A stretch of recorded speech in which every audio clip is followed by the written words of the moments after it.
name is Lizanne Janicer-Tate. I'm a pastel artist here in Austin, Texas. I've been doing this for about, I guess, 30 years, 25 years. I work on watercolor paper with chalk pastel. I do layers with spray fixatives to get a build-up and try and get the rich texture. This is a beginning piece. It's certainly not finished.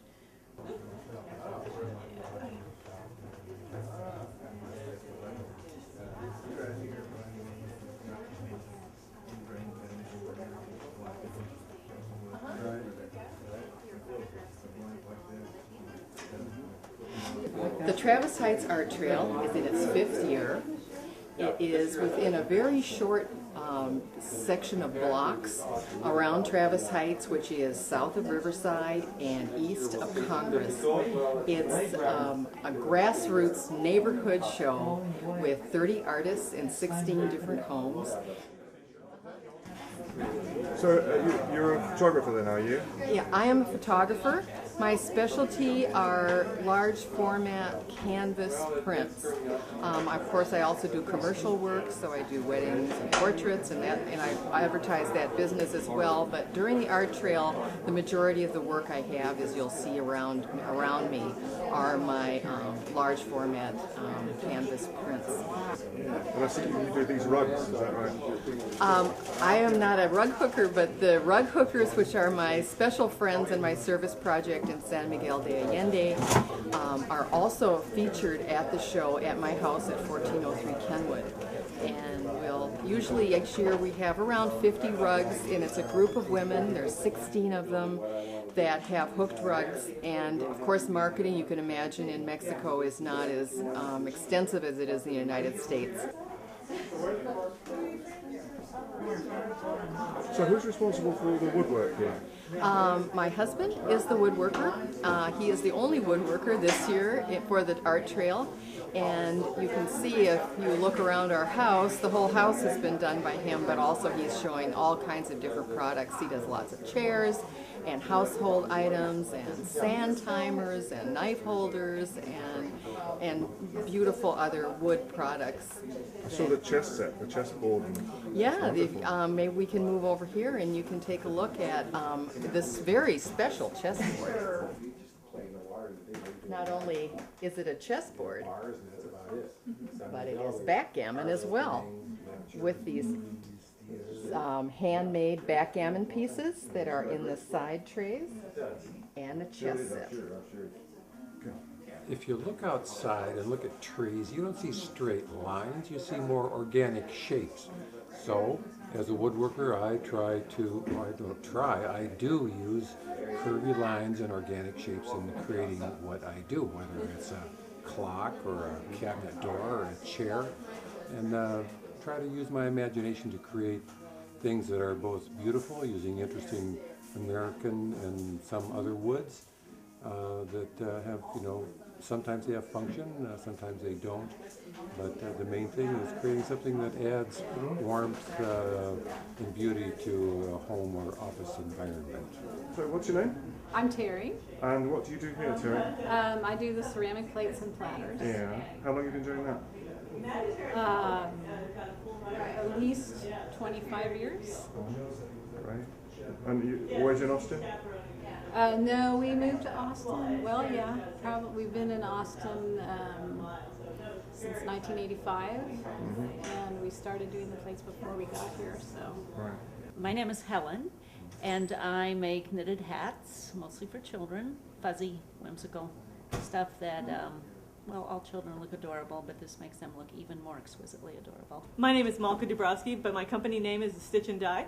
And I make pillows and quilts and coasters and little kind of zippy pouches and all sorts of things out of my hand-dyed and batiqued and shiboried fabric. They did.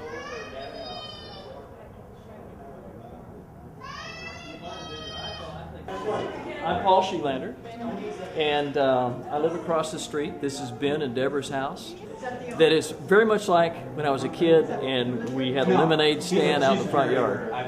We've got this lemonade stand, and it's so much fun seeing all the neighbors, seeing people from the surrounding community come in, and it's been a real blast. Well, and my pieces are the photographs here on the first floor, and I've got a few on the second floor.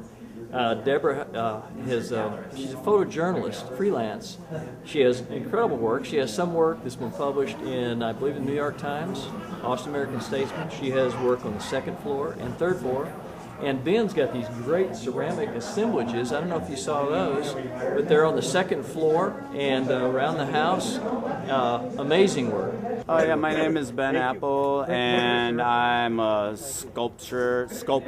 I usually use ceramics as my medium, and lately what I've been focusing on are installation type pieces. They are site specific after they're installed. So I go to a site and I find an interesting architectural location and install my work.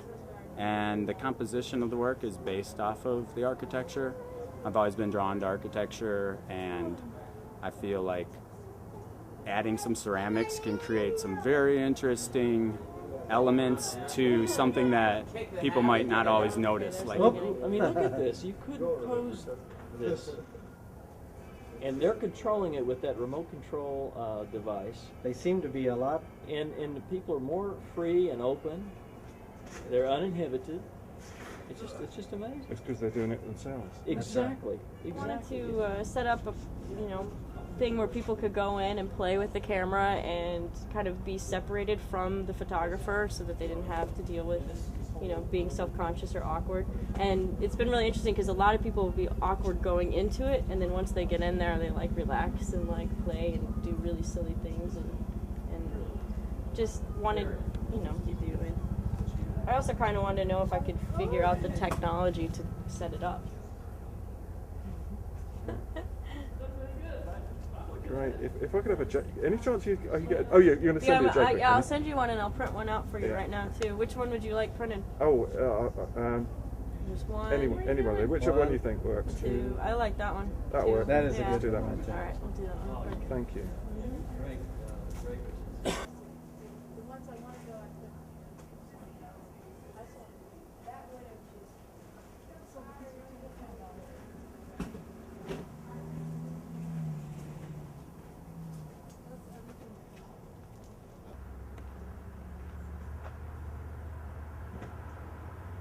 My name is Bobby Pearl, and I've been a sculptor since I was 15. And right now, my focus is on my grandmother's stories about her escape from the pogroms in Russia. She told me these stories as I was growing up, and the last year of her life she came and lived near me, and I was able to record her. And I'm exhibiting and creating sculptures based on her stories. She was a wonderful, very intelligent woman, and she learned English by reading Tolstoy in English and Spinoza, and she told me they were her best friends. And I love rereading her work and making sculptures from her experiences. So some of these busts that you've got outside, you've done them over the years, have you? Yes. One is of my daughter. The one called Reflections is of me.